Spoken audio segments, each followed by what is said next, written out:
Quando cheguei naquela sala e vi meu próprio filho ao lado de um advogado, com papéis já prontos na mesa e testemunha esperando, eu soube que tinha caído numa armadilha. "É só assinar, mãe", ele disse com uma frieza que eu nunca tinha visto naquele menino que eu carreguei no colo. Todos se aproximaram como se eu fosse um animal acuado. Mas eu sorri. Sorri porque eles não faziam ideia do que estava prestes a acontecer. Olhei para a porta e disse baixinho: "Meu primeiro convidado chegou." A cara de pânico que passou no rosto dele naquele momento foi algo que eu nunca vou esquecer. Eu sei que você deve estar se perguntando como uma mãe chega nesse ponto, não é mesmo? Como um filho tem coragem de armar uma cilada dessas para a própria mãe? Pois fique aí comigo, porque essa história você precisa ouvir até o final. E se você está me ouvindo agora, comenta aqui embaixo de onde você é. Se inscreve no canal, porque aqui você vai encontrar histórias reais, de pessoas reais, gente como eu e você, que passa por situações que a gente nunca imagina que vai viver. E pode ter certeza que o final dessa história você não vai acreditar. Então fica comigo até o fim porque vale muito a pena. Meu nome é Marisa, tenho 63 anos e durante 40 anos da minha vida eu me dediquei completamente à minha família. 40 anos. Deixa eu repetir isso para você entender bem o peso dessa frase. 40 anos acordando antes do sol nascer, preparando café, almoço e janta, lavando roupa, passando, limpando casa, cuidando de marido e filho. 40 anos colocando todo mundo na frente das minhas próprias vontades e necessidades. Quando casei com o Reinaldo, eu tinha 22 anos. Era professora de educação infantil numa escolinha aqui em Belo Horizonte. Ganhava meu próprio dinheiro. Tinha minhas amigas, meus sonhos. Sonhava em fazer faculdade de pedagogia, queria viajar, conhecer o Rio de Janeiro, as praias do Nordeste. Mas aí veio o casamento e depois de um ano nasceu o Gabriel. Meu filho. Meu único filho. A pessoa por quem eu abri mão de tudo. O Reinaldo nunca foi um homem fácil. Trabalhava como gerente de vendas numa empresa de materiais de construção e sempre deixou claro que o dinheiro que entrava em casa era dele. "Eu trabalho fora, você cuida da casa, cada um com sua função", ele dizia. E eu aceitei. Aceitei porque fui criada assim. Minha mãe sempre me disse que mulher de verdade cuida do lar, que o papel do homem é trazer o sustento. Então eu larguei meu trabalho quando o Gabriel nasceu. "Criança precisa da mãe em casa", o Reinaldo falou. E lá fui eu, guardando meus diplomas, minhas roupas de trabalho, meus sonhos, tudo numa caixa no fundo do armário. O Gabriel cresceu grudado em mim. Eu fazia tudo por aquele menino. Acordava de madrugada quando ele tinha febre, passava a noite em claro fazendo trabalho de escola com ele, ia em todas as reuniões, todos os eventos. Quando ele quis fazer judô, foi o meu dinheiro do artesanato que eu vendia escondido que pagou as aulas. O Reinaldo dizia que era frescura, que menino tinha que ficar em casa estudando. Mas eu queria que meu filho tivesse oportunidades que eu não tive. Queria que ele fosse feliz. Abri mão de herdar a casa da minha mãe quando ela faleceu há 15 anos. Minha irmã Claudete queria vender e dividir o dinheiro, mas o Reinaldo me convenceu a deixar tudo para ela. "Sua irmã precisa mais que a gente, Marisa. A gente já tem nossa casa, temos estabilidade. Seja generosa." E eu fui. Assinei a renúncia da herança achando que estava fazendo o bem. A casa valia uns R$200 mil na época. R$200 mil que eu simplesmente deixei ir embora porque meu marido me convenceu que era o certo a fazer. Quando o Gabriel fez 18 anos, ele entrou na faculdade de administração, particular, caríssima. O Reinaldo pagava a mensalidade, mas eu pagava todo o resto. Livros, xerox, lanche, gasolina, roupa nova, porque ele dizia que precisava estar bem vestido para fazer networking. Eu vendia bolo, salgado, fazia crochê, qualquer coisa para dar aquele dinheiro extra para o meu filho. E sabe o que eu ouvia? "Mãe, a senhora podia fazer uns bolos mais modernos, esses daí parecem coisa de vó." Mas ele pegava o dinheiro, isso ele pegava. Tinha dias que eu ia dormir com as mãos inchadas de tanto fazer crochê. Levantava às 5 da manhã para fazer 100 salgadinhos que eu vendia na porta da escola do bairro. O Reinaldo reclamava: Você tá virando uma comerciante, Marisa. Que vergonha a mulher do gerente vendendo salgadinho na rua. Mas quando era para pagar o churrasco que o Gabriel queria fazer para os amigos, aí o dinheiro dos salgadinhos era bem-vindo. Eu lembro de um dia específico. O Gabriel tinha uns 22 anos, já estava no final da faculdade. Eu tinha juntado um dinheirinho, quase R$ 3.000, guardado escondido porque eu queria fazer um tratamento nos dentes. Tinha vergonha de sorrir. Vários dentes quebrados, outros faltando. Mas aí o Gabriel chegou dizendo que precisava de dinheiro urgente para pagar uma viagem de formatura. Ele não pediu, ele exigiu. Mãe, todo mundo vai. Eu não posso ser o único trouxa que não vai para Porto Seguro. A senhora não quer que eu passe vergonha, quer? E lá se foram meus R$ 3.000. Meus dentes continuaram quebrados. Ele foi para Porto Seguro. As coisas começaram a mudar de verdade quando o Gabriel se formou e arrumou emprego. Ele começou a trabalhar numa empresa de marketing digital, ganhando bem, melhor até que o pai. E sabe o que aconteceu? Ele foi ficando distante. Não chegava mais para jantar, não conversava mais comigo, mal olhava na minha cara. Quando eu perguntava alguma coisa, ele respondia com monossílabos, olhando para o celular. Gabriel, meu filho, conta pra mãe como foi seu dia. Foi. Mas aconteceu alguma coisa legal? Não. E voltava pro celular. Conheceu a Bianca numa festa da empresa. Uma menina bonita, loira, trabalha com ele. Quando ele levou ela para jantar em casa pela primeira vez, eu fiz aquela comida especial, sabe? Lasanha que leva o dia todo para fazer, farofa gostosa, sobremesa. Me arrumei, coloquei minha roupa melhor. Queria causar boa impressão na namorada do meu filho. A Bianca entrou na minha casa, olhou em volta com uma cara de nojo mal disfarçada e mal cumprimentou. Sentou na mesa, mexeu na comida com o garfo e disse: Ai, desculpa, mas eu não como massa à noite, tô de dieta. O Gabriel não disse nada, não saiu em minha defesa, só deu de ombros e disse: Mãe, da próxima vez, faz uma coisa mais leve. Eu fiquei olhando para o meu filho e não reconheci o menino que eu criei. Aquele menino que eu embalava para dormir, que eu levava no colo quando tinha pesadelo, que eu acordava de madrugada para cuidar quando estava doente. Cadê aquele menino? No lugar dele tinha um homem que tinha vergonha da própria mãe. A situação foi piorando. O Gabriel começou a falar que eu era antiquada, que eu não entendia o mundo moderno, que eu precisava me atualizar. Um dia ele chegou com a Bianca e os dois sentaram comigo e com o Reinaldo na sala. A gente precisa conversar sobre uma coisa séria, o Gabriel disse. Meu coração até apertou, pensei que iam dizer que ela estava grávida. Mas não. Eles queriam que eu e o Reinaldo vendêssemos nossa casa e comprássemos um apartamento menor. Vocês não precisam de uma casa de 3 quartos só para vocês dois. Vende essa casa, compra um apartamento pequenininho e me dá uma parte do dinheiro para eu investir. Eu sei trabalhar com dinheiro melhor que vocês. Eu fiquei em choque. Aquela era a minha casa, a casa que eu limpei durante 40 anos, onde eu criei meu filho, onde eu tinha cada cantinho decorado com minhas coisinhas. E ele queria que eu vendesse tudo para dar dinheiro para ele. O Reinaldo, para minha surpresa, disse não. Gabriel, essa casa é nossa. A gente trabalhou muito para conseguir ela. Quando a gente morrer, você herda tudo. Mas enquanto a gente está vivo, isso aqui é nosso. O Gabriel levantou, bateu a porta e foi embora. Ficou 1 mês sem falar com a gente. Foi a Bianca quem ligou depois de 1 mês, não para pedir desculpas. Ela ligou para dizer que eu estava afastando o Gabriel da família por ser egoísta e apegada a bens materiais. Eu, egoísta. Eu que dei minha vida inteira para aquele menino.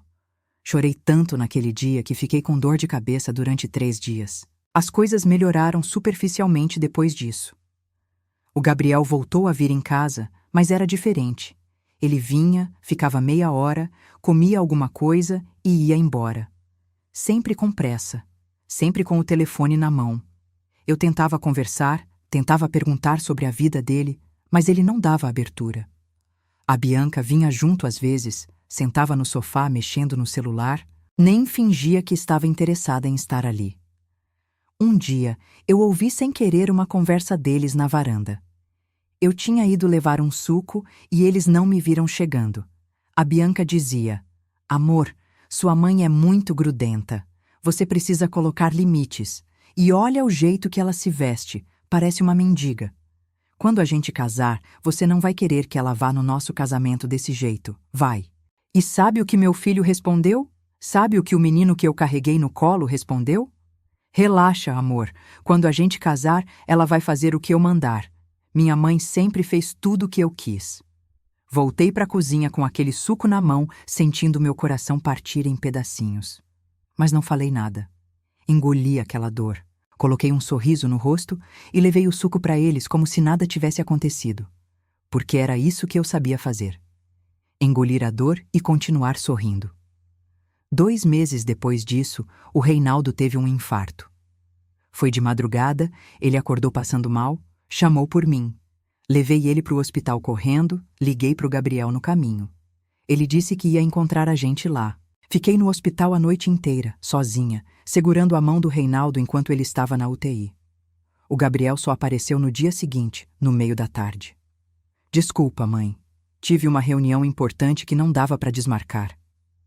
Uma reunião mais importante que o pai dele quase morrendo. O Reinaldo sobreviveu, mas ficou debilitado. Teve que se aposentar por invalidez. De repente, a gente perdeu mais da metade da renda da casa. Eu voltei a vender meus salgados, meus bolos, aumentei a produção de crochê. O Gabriel ia lá em casa, via eu matando um leão por dia para dar conta de tudo, cuidando do pai dele que agora precisava de ajuda até para tomar banho, e não movia um dedo para ajudar, nem financeiramente. Mãe, eu tenho minhas contas para pagar, tô juntando dinheiro para casar. Mas quando eu pedia para ele buscar um remédio do pai na farmácia, ele dizia que estava ocupado. Foi nessa época que eu comecei a perceber umas coisas estranhas. O Gabriel começou a aparecer em casa perguntando sobre documentos. Mãe, cadê a escritura da casa? Mãe, o nome dessa casa tá como? Só no nome do pai ou no seu também? Mãe, vocês têm algum investimento? Alguma poupança? Eu respondia sem entender direito porque ele estava perguntando aquilo. Achava que era só curiosidade, ou que ele estava querendo ajudar a organizar as coisas por causa da doença do pai. Um dia, ele chegou com um papel. Mãe, eu preciso que a senhora assine isso aqui. É só uma procuração para eu poder cuidar das contas do pai enquanto ele está doente. Facilita tudo. Eu peguei o papel para ler, mas ele foi logo dizendo: A senhora não precisa ler tudo isso não, mãe. É tudo termo jurídico chato. Confia em mim. E pegou o papel da minha mão. Alguma coisa dentro de mim acendeu uma luz vermelha. Gabriel, eu quero ler antes de assinar qualquer coisa. Ele ficou nervoso. Mãe, a senhora não confia no seu próprio filho. Depois de tudo que eu fiz pela senhora, tudo que ele fez por mim, ele realmente disse isso. Não assinei aquele papel naquele dia. Ele foi embora irritado, e foi aí que eu comecei a desconfiar que tinha alguma coisa muito errada acontecendo. Comecei a prestar atenção. Reparei que ele vinha em casa quando o Reinaldo estava dormindo por causa dos remédios e ficava vasculhando gavetas, olhando papéis. Um dia peguei ele no escritório do pai, com todos os documentos espalhados na mesa. O que você está fazendo, Gabriel? Nada, mãe. Só tô vendo aqui a situação de vocês para tentar ajudar. Mas o jeito dele não era de quem queria ajudar, era de quem estava procurando alguma coisa. Conversei com a Claudete, minha irmã. Contei para ela o que estava acontecendo. Ela ficou muito preocupada. Marisa, esse menino tá tramando alguma coisa. Você precisa ficar esperta. Protege teus documentos, não assina nada sem ler. A Claudete nunca foi muito com a cara do Gabriel. Dizia que eu tinha mimado demais ele, que tinha criado um egoísta. Eu sempre defendi meu filho, mas agora estava começando a ver que talvez ela tivesse razão. 3 semanas depois daquele dia que peguei ele mexendo nos documentos, eu recebi a mensagem. Era uma sexta-feira de manhã. O Gabriel mandou no grupo da família. Reunião de família urgente. Hoje à tarde, 4 horas, aqui em casa. Precisamos conversar coisa séria. Não faltem. Meu coração disparou. Liguei para ele na hora. Filho, o que aconteceu? Tá tudo bem? Tá tudo bem, mãe. Só preciso conversar com vocês sobre umas coisas importantes. Traz o pai. E desligou. Passei o dia inteiro aflita. O Reinaldo também estava preocupado. Marisa, será que o menino tá com algum problema? Será que ele tá doente? A gente sempre pensa no melhor, né? Mesmo depois de tudo, eu ainda queria acreditar que meu filho tinha bom coração. Que ele tinha chamado a gente porque precisava de ajuda, de apoio. Que bobagem a minha. Chegamos na casa dele às 4 em ponto. Ele tinha comprado um apartamento num bairro nobre, todo moderno, decorado pela Bianca, com aquelas coisas minimalistas que não combinam em nada com a gente. Tocamos a campainha. A Bianca abriu a porta. Nem deu boa tarde, só disse: "Entra, ele tá esperando na sala." Quando entramos na sala, eu congelei. Tinha um homem de terno sentado no sofá que eu nunca tinha visto na vida. "Boa tarde, senhora Marisa, senhor Reinaldo. Meu nome é Dr. Fernando, sou advogado." Um advogado. Meu filho tinha chamado a gente para uma reunião com um advogado e não tinha avisado. O Gabriel estava em pé, do lado do advogado, com uma pasta na mão. Tinha uma outra mulher também, mais velha, sentada numa cadeira no canto. "Essa é a dona Neuza. Ela vai servir de testemunha para o que a gente vai tratar aqui hoje", o Gabriel disse. Testemunha, advogado, documentos. Minha cabeça começou a girar. "Gabriel, o que está acontecendo aqui?" Ele nem olhou nos meus olhos. Abriu a pasta, tirou uns papéis e colocou na mesa de centro. "Senta, mãe. Senta, pai. A gente precisa resolver uma situação." Me sentei porque minhas pernas estavam tremendo. O Reinaldo sentou do meu lado, pálido. O advogado começou a falar com aquela voz profissional, fria. "Conforme conversado com o senhor Gabriel, estamos aqui hoje para tratar da transferência de bens. Dada a condição de saúde do senhor Reinaldo e a idade avançada da senhora Marisa, o Gabriel está preocupado com a administração do patrimônio familiar." Idade avançada. Eu tinha 63 anos, estava perfeitamente capaz. O Gabriel então assumiu a palavra. E o jeito que ele falou, gente, foi como se ele fosse um estranho, sem emoção nenhuma. "Olha, é o seguinte. Vocês não têm condições mais de administrar os bens de vocês. O pai tá doente, a mãe não entende nada de dinheiro. Eu conversei com o Dr. Fernando aqui e a gente preparou uns documentos. A casa vai ser transferida para o meu nome. Assim eu cuido de tudo, pago as contas, vocês não precisam se preocupar com nada. Vocês continuam morando lá, óbvio, mas a casa fica no meu nome para facilitar." Eu não conseguia acreditar no que estava ouvindo. "Gabriel, você tá querendo que a gente transfira nossa casa para o teu nome?" "É, mãe. É o melhor para todo mundo. Vocês tão velhos não vão conseguir cuidar disso sozinhos. E quando vocês morrerem, vai ficar tudo complicado com o inventário, essas coisas. Assim a gente evita dor de cabeça."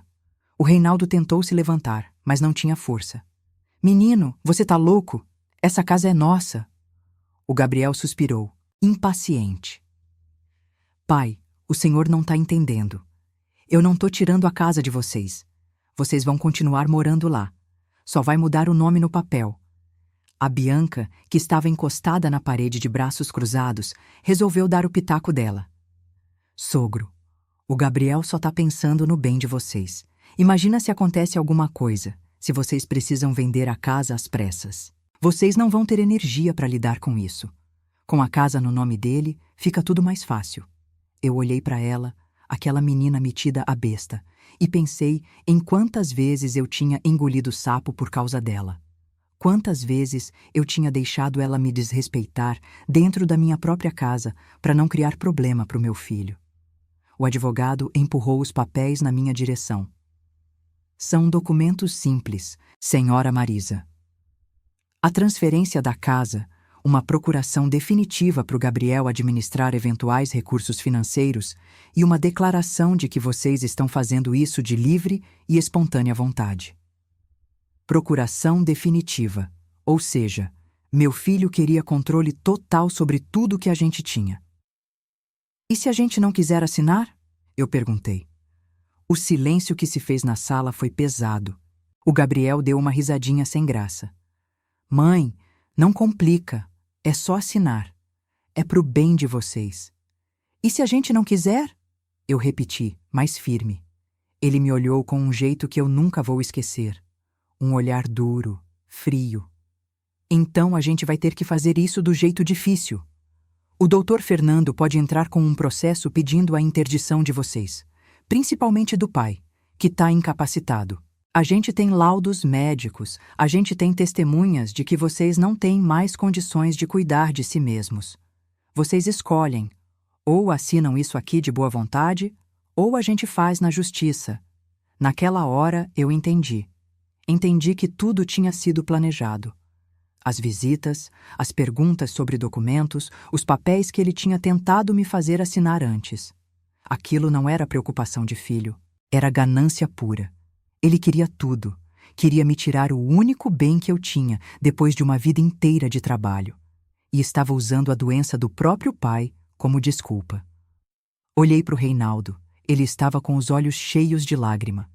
Meu marido, que sempre foi tão duro, tão fechado, estava ali destroçado vendo o filho dele fazer aquilo com a gente. Olhei para o Gabriel. Meu filho, o menino que eu gerei, que eu cuidei, que eu amei mais do que amei a mim mesma. E vi um estranho. A Bianca se aproximou. Sogra, não fica assim. É só uma formalidade. Nada vai mudar na vida de vocês. Todos se aproximaram. O advogado com a caneta na mão, a testemunha olhando com pena, o Gabriel com aquela cara de impaciência, a Bianca com aquele sorrisinho falso. Me senti cercada, encurralada, como um bicho prestes a ser abatido. É só assinar, mãe, o Gabriel disse de novo.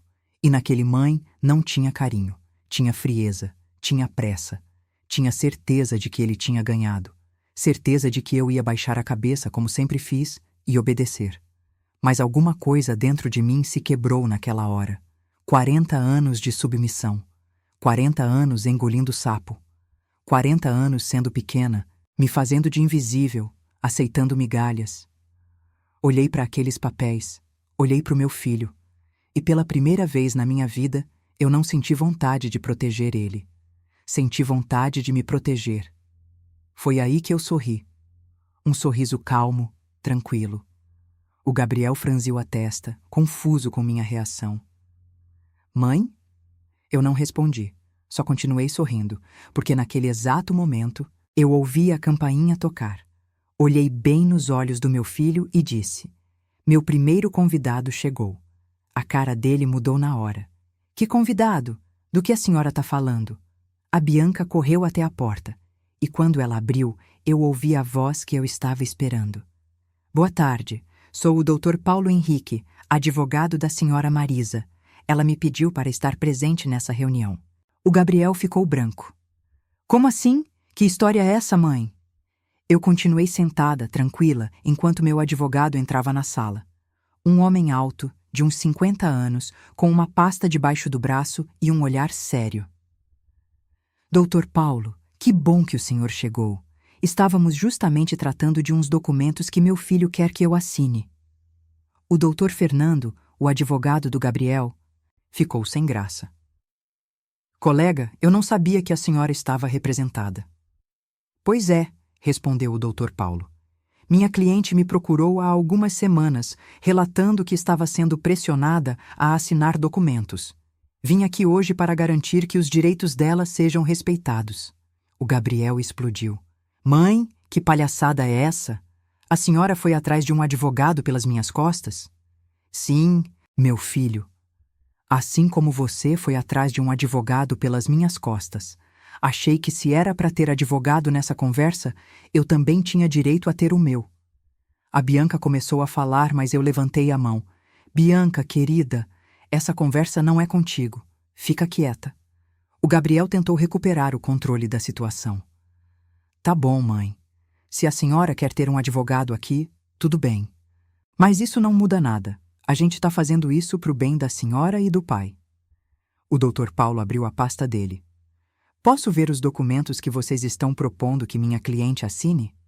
Daquela hora em diante, as coisas começaram a virar. O Dr. Paulo leu cada linha daqueles documentos e foi explicando para mim, em voz alta, na frente de todo mundo, o que cada coisa significava. Esse trecho aqui dá ao seu filho poder total sobre seus bens. Ele poderia vender a casa sem sua autorização. Esse outro trecho permite que ele movimente suas contas bancárias livremente. E esse aqui é uma declaração de que você não está sendo coagida, o que é claramente falso dado o contexto dessa reunião. A cada coisa que meu advogado falava, a cara do Gabriel ia ficando mais vermelha. O doutor Fernando tentou argumentar, mas o doutor Paulo foi categórico. Colega, com todo respeito, o que está sendo proposto aqui beira a estelionato. Minha cliente está em pleno gozo de suas faculdades mentais. Não há nenhuma razão legal para que ela transfira seus bens para o filho. Mas meu pai está doente, o Gabriel gritou. Ele não tem condições. Seu pai ter tido um problema de saúde não significa que sua mãe é incapaz de administrar os próprios bens, respondeu o doutor Paulo. A não ser que você tenha algum laudo médico que ateste que ela tem alguma condição que a incapacite? Silêncio, porque não tinha laudo nenhum, porque eu estava perfeitamente bem. O plano do Gabriel era contar com minha submissão, com meu medo de contrariar o filho, com minha ignorância sobre meus próprios direitos. Ele nunca imaginou que eu fosse reagir. Mas a melhor parte ainda estava por vir. E eu estava só começando. Porque tinha muito mais coisa que meu filho não sabia. Coisas que eu tinha descoberto. Coisas que eu tinha preparado. E ele ia descobrir tudo naquela tarde. Respirei fundo e olhei para o Gabriel. Meu filho, já que a gente está aqui tratando de assuntos sérios, de documentos, de bens, eu também trouxe umas coisas para a gente conversar. Tirei da minha bolsa uma pasta gordinha, cheia de papéis. Doutor Paulo, o senhor pode ajudar a explicar esses documentos aqui para todo mundo? O Gabriel deu uma risada nervosa. Mãe, que documentos são esses? São os documentos da minha vida, filho. Da minha vida que você acha que conhece, mas não conhece nada. O doutor Paulo pegou o primeiro papel. Esse aqui é uma escritura de propriedade, de um terreno de 400 metros quadrados, no nome da senhora Marisa, localizado em Contagem.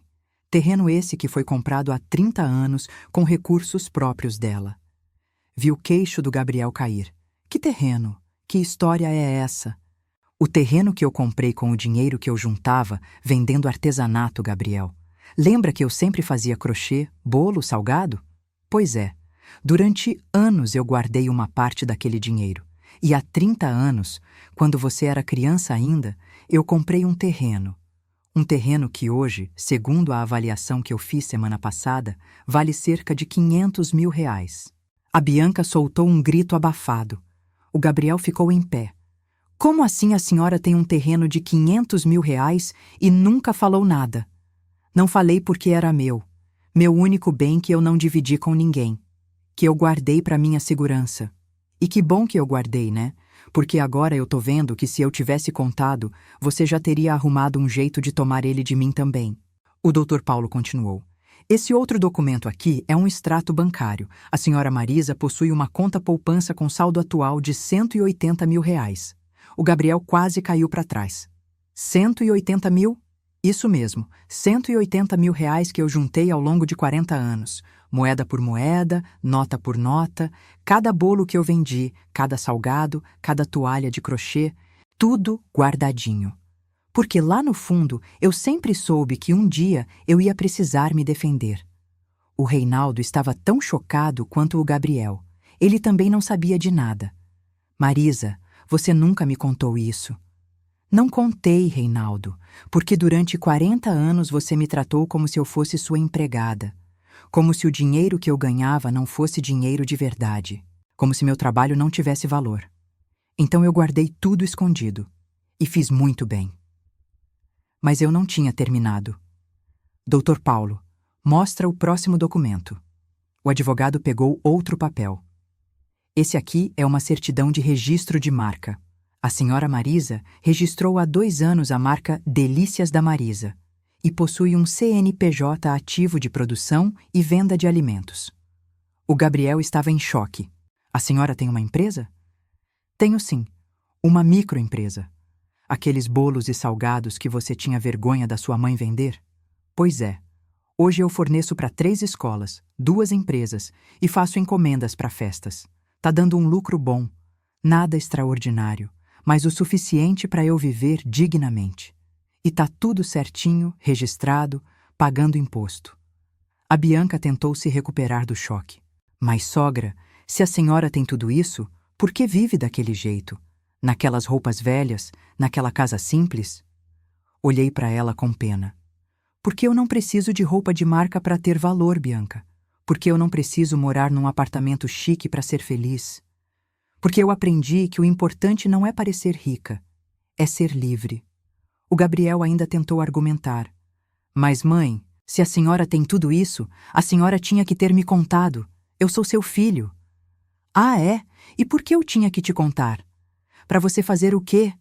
Para você tentar tomar de mim como tá tentando tomar minha casa agora? Gabriel, durante anos você me tratou como se eu fosse um estorvo. Como se eu fosse burra, incapaz. E agora que você descobre que eu tenho bens, de repente você quer saber da minha vida? O Dr. Paulo pegou mais um papel. E por fim, temos aqui uma doação. A senhora Marisa doou o terreno de Contagem para uma instituição de caridade, a Fundação Lar das Mães, que cuida de mães solo em situação de vulnerabilidade. Eu sorri. Isso mesmo. Na semana passada eu doei meu terreno. Os R$ 500 mil vão ser usados para construir um centro de capacitação profissional para mulheres, para que elas aprendam um ofício e não precisem depender de marido ou filho para sobreviver. Gabriel estava roxo de raiva. A senhora doou R$ 500 mil? A senhora tá louca? Não, meu filho, eu tô lúcida. Tão lúcida que percebi que era melhor doar meu dinheiro para quem realmente precisa do que deixar ele cair nas mãos de alguém que só pensa nele mesmo. A testemunha que o Gabriel tinha levado, a tal da dona Neuza, estava boquiaberta acompanhando tudo. O doutor Fernando já tinha guardado os papéis dele, claramente querendo sair dali o mais rápido possível. Mas eu ainda não tinha terminado.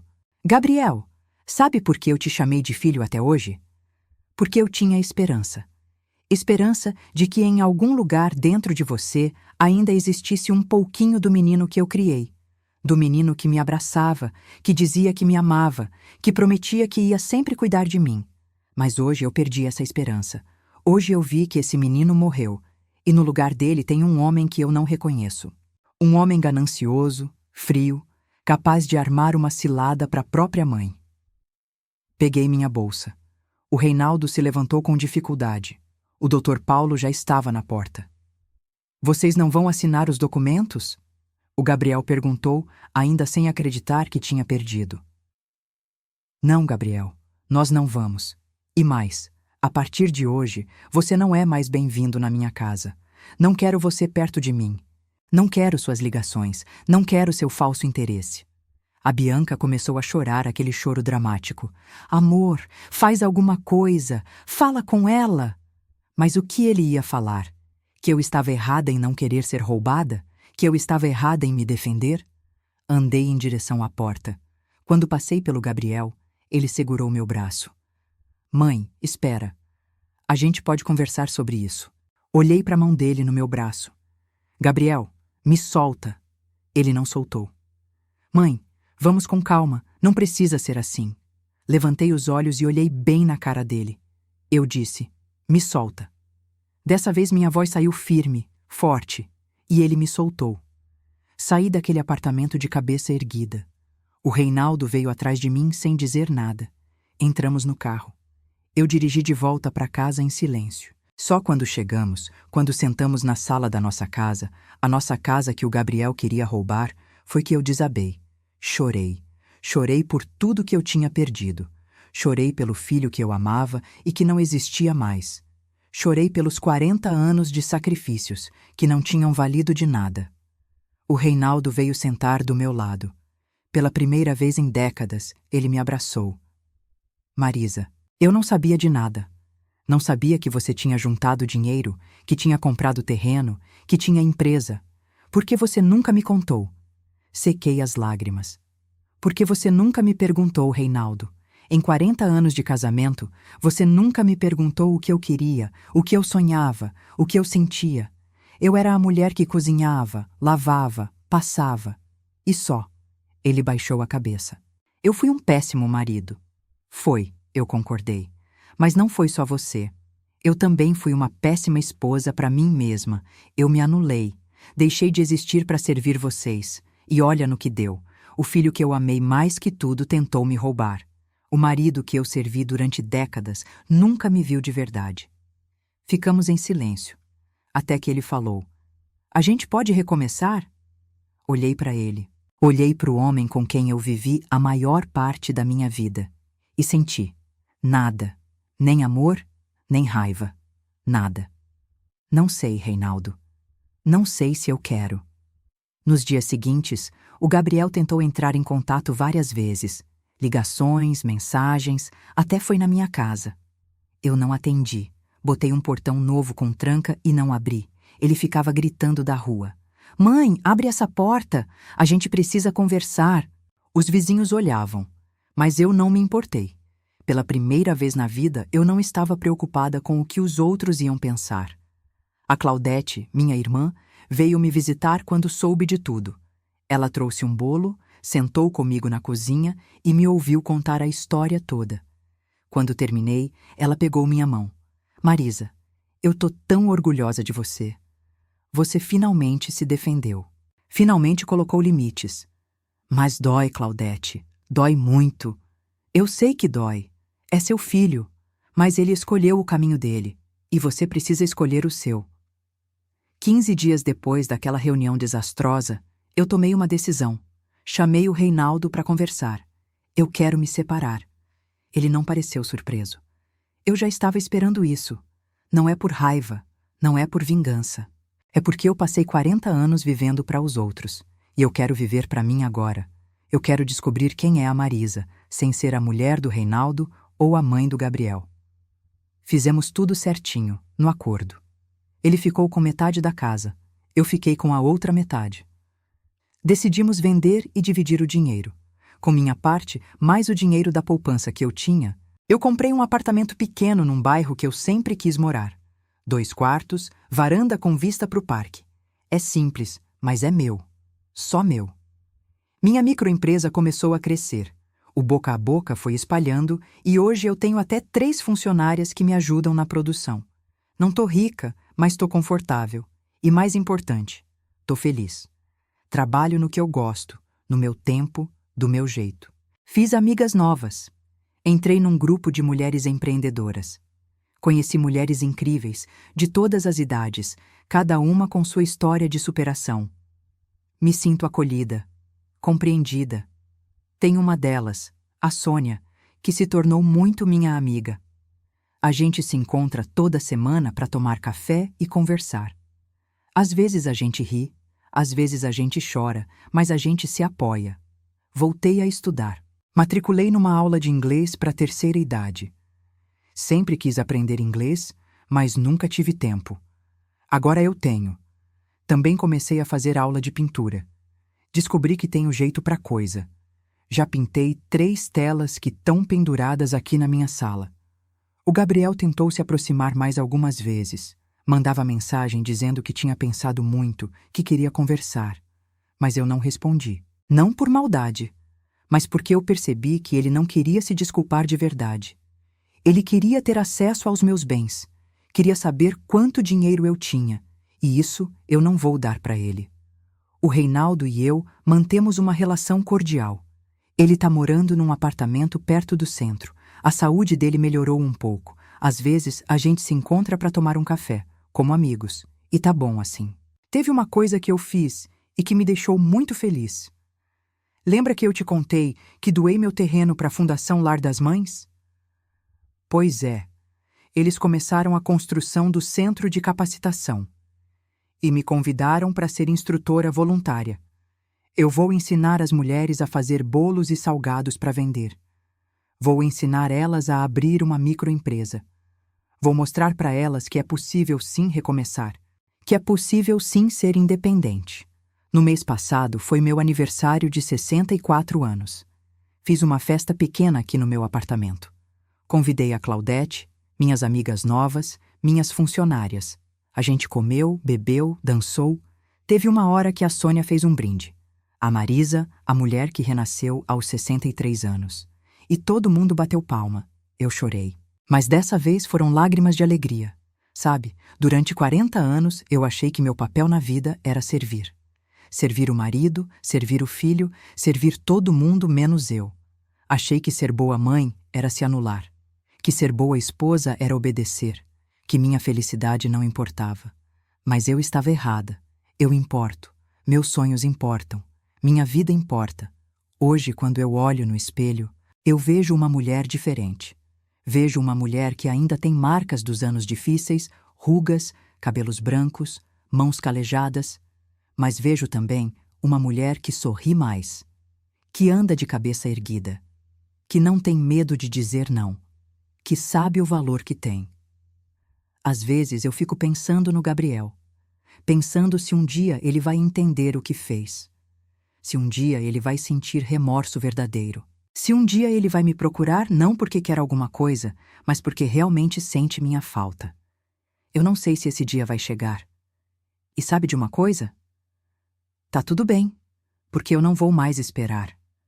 Não vou mais ficar presa numa expectativa que me machuca. Aprendi que perdoar não significa esquecer. Não significa voltar a confiar em quem te traiu. Perdoar significa soltar a mágoa para ela não te envenenar por dentro. E eu tô nesse processo. Alguns dias são mais fáceis, outros mais difíceis. Mas eu tô caminhando. Tem uma frase que a Sônia me disse outro dia que não sai da minha cabeça. Marisa, a melhor vingança é viver bem. E é verdade. O Gabriel queria me ver pequena, frágil, dependente. E eu tô aqui, vivendo minha melhor vida. Trabalhando, estudando, fazendo amizades, sendo feliz. Isso é a maior prova de que ele não conseguiu me destruir. Não vou mentir para vocês e dizer que tá tudo perfeito. Tem dias que eu me sinto sozinha. Tem noites que eu choro lembrando do menininho que o Gabriel era quando criança. Tem momentos que eu olho para a cadeira vazia na mesa e sinto falta de ter alguém para dividir a refeição. Mas esses momentos estão ficando cada vez mais raros. E cada vez mais eu percebo que solidão não é a mesma coisa que estar sozinha. Eu posso estar sozinha e me sentir plena. E é isso que eu tô buscando. Comecei a viajar. Coisa simples, mas que eu nunca tinha feito. Já fui para Ouro Preto, para Tiradentes, para o Rio de Janeiro. Conheci lugares lindos, tirei fotos, comi comidas diferentes. E sabe a melhor parte? Eu fiz tudo no meu ritmo, sem ter que me preocupar se o Reinaldo estava reclamando ou se o Gabriel estava com pressa. Só eu, minha vontade e meu tempo. Teve um momento no Rio que foi muito especial. Eu estava sentada na praia de Copacabana, olhando para o mar. Era fim de tarde, o sol se pondo, aquele céu alaranjado lindo. E eu pensei, eu consegui. Eu realmente consegui recomeçar. Senti uma paz tão grande. Uma gratidão tão profunda por estar viva, por estar ali, por ter tido coragem de mudar minha história. A Fundação Lar das Mães inaugurou o Centro de Capacitação mês passado. Foi uma festa linda. Tinha umas 50 mulheres lá, todas beneficiadas pelo projeto. Mulheres que, assim como eu, passaram por dificuldades, que foram desvalorizadas, que foram maltratadas, mas que estavam ali, de pé, lutando, recomeçando. O diretor da fundação fez um discurso emocionante e me chamou na frente para agradecer pela doação. Todo mundo aplaudiu. E sabe o que uma das mulheres me disse depois? Dona Marisa, a senhora é a prova de que nunca é tarde para recomeçar. Nunca é tarde. Eu tenho 64 anos e tô vivendo a fase mais plena da minha vida. Tô fazendo coisas que eu nunca tinha feito. Tô sendo quem eu nunca tive permissão de ser. E isso não tem preço. Minha relação com a Claudete também melhorou muito. A gente se aproximou de um jeito que eu não esperava. Ela me contou que sempre sentiu ciúmes de mim quando a gente era criança, porque eu era a preferida da mãe. E eu contei para ela que sempre senti ciúmes dela, porque ela tinha liberdade para fazer o que queria, enquanto eu tinha que ser a menina certinha. A gente chorou muito naquela conversa e pediu desculpas uma para outra. Hoje ela é minha melhor amiga, minha confidente, minha parceira. Tem algo que eu ainda não tinha contado. Há 2 semanas atrás, eu recebi uma ligação da Bianca. Isso mesmo, a Bianca, a noiva do Gabriel. Ela estava chorando.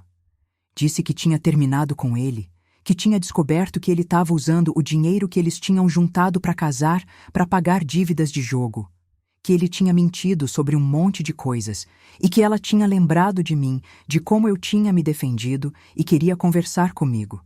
Eu poderia ter desligado na cara dela, poderia ter falado "eu avisei". Mas eu não fiz isso. Eu escutei. Escutei ela chorar, desabafar, se lamentar. E quando ela terminou, eu disse: Bianca, você é jovem. Você tem a vida inteira pela frente. Não comete o mesmo erro que eu cometi. Não deixa ninguém te diminuir. Não abre mão dos seus sonhos por causa de homem nenhum. E, principalmente, aprende a se valorizar. Porque quando a gente se valoriza, a gente não aceita migalha de ninguém. Ela agradeceu e desligou. Não sei se ela vai seguir meu conselho. Não sei se ela tem força para recomeçar. Mas eu plantei a semente, e às vezes é só isso que a gente pode fazer: plantar sementes e torcer para que elas germinem. Quanto ao Gabriel, eu soube por terceiros que ele está com problemas. Perdeu o emprego, está endividado, tentou pegar empréstimo e não conseguiu. Parte de mim, aquela parte que ainda é mãe, fica preocupada. Mas a parte de mim que aprendeu a se proteger sabe que eu não posso fazer nada. Que ele é adulto, que ele fez escolhas.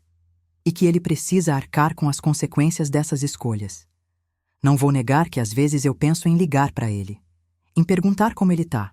Mas aí eu lembro da cara dele naquele dia, na sala, me coagindo a assinar aqueles papéis. Lembro da frieza no olhar. E eu sei que se eu voltar, se eu der uma brecha, ele vai tentar de novo. Porque gente assim não muda, não da noite pro dia. E eu não vou me colocar em risco de novo. Aprendi que cuidar de mim não é egoísmo, é necessidade, é sobrevivência. Durante 40 anos, eu me coloquei em último lugar. E quase me perdi completamente. Hoje eu me coloco em primeiro. E isso não faz de mim uma pessoa ruim. Faz de mim uma pessoa sábia. Olho para trás e vejo tudo o que eu passei. As dificuldades, as humilhações, os sacrifícios, a dor. E por mais estranho que pareça, eu sou grata. Porque tudo isso me trouxe até aqui. Me transformou nessa mulher que eu sou hoje. Uma mulher forte, independente, corajosa. Uma mulher que não tem medo de estar sozinha, porque sabe que a pior solidão é estar acompanhada de quem não te valoriza. Então, se você está me ouvindo agora, se você se identificou com alguma parte da minha história, eu quero te dizer uma coisa: nunca é tarde para recomeçar. Não importa quantos anos você tem. Não importa quanto tempo você passou numa situação ruim. Não importa quanto você sacrificou.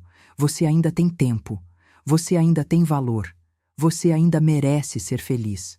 Não aceita ser tratada como se você não importasse. Não aceita migalha de afeto. Não aceita ser invisível. Você é importante. Você merece respeito. Você merece ser amada de verdade. E se as pessoas à sua volta não enxergam isso, o problema não é você. O problema é elas. Eu poderia ter passado o resto da minha vida sendo a Marisa submissa, a Marisa que abaixa a cabeça, a Marisa que aceita qualquer coisa para não perder o filho. Mas eu escolhi ser a Marisa que se respeita, a Marisa que diz não, a Marisa que vive para ela mesma, e essa escolha mudou tudo. Hoje eu acordo de manhã e a primeira coisa que eu faço é agradecer. Agradecer por ter tido coragem. Agradecer por estar viva. Agradecer por estar livre. Tomo meu café olhando pela janela, vendo o parque, os passarinhos, as árvores, e me sinto em paz. Uma paz que eu nunca senti antes. Minha vida não é perfeita. Eu não sou rica. Eu não moro num palácio. Eu não tenho um monte de gente em volta de mim. Mas eu tenho algo que durante 40 anos eu não tive. Eu tenho a mim. Eu me recuperei. Eu me encontrei. E isso não tem dinheiro que pague. Então eu te pergunto, e você que está me ouvindo agora, o que faria no meu lugar? Já passou por alguma situação parecida? Já se sentiu desvalorizada, usada, esquecida? E o que você fez? Se defendeu ou abaixou a cabeça? Comenta aqui embaixo. Quero muito saber sua história. Porque a gente precisa compartilhar essas vivências. A gente precisa se fortalecer uma na outra. A gente precisa lembrar sempre que não tá sozinha. E se você gostou da minha história, se inscreve no canal, ativa o sininho, compartilha com aquela amiga que você acha que precisa ouvir isso. Porque histórias como a minha precisam ser contadas, precisam ser ouvidas, para que outras mulheres saibam que é possível sim recomeçar, que é possível sim se libertar, que é possível sim ser feliz. Eu sou a Marisa, tenho 64 anos, e essa é a minha história de como eu me libertei e renasci.